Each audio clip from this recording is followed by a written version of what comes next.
they frequently have a commercial play that says Spanberger supports boys in girls' bathrooms. So I guess my question for you is, do you support transgender women playing in girls' sports and being in girls' restrooms?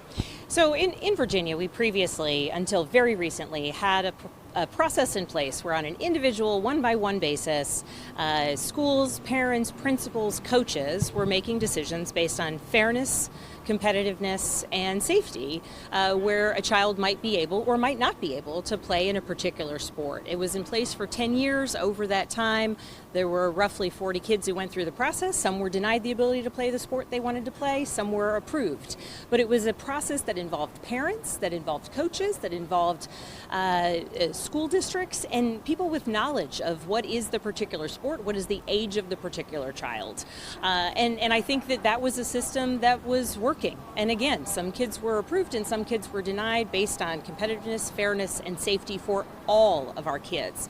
Now, what you don't see my opponent talking about is her plan to actually lower costs, to address the issues that I am hearing about everywhere I go, from families, from parents. How do we ensure that we are lowering costs in healthcare, housing, and energy? And how do we ensure that we are contending with the very real issues facing our schools, failing school infrastructure, issues recruiting and retaining teachers, and learning loss? Virginia is last in the country in our math recovery from COVID years. We're last and 51st after every other state and the District of Columbia. And so while I recognize all issues are important to all Virginians, I find it questionable that my opponent isn't talking about the issue that I know is number one, that everywhere I go people are talking about. So can we go to Mason just real quickly? But give me our last question.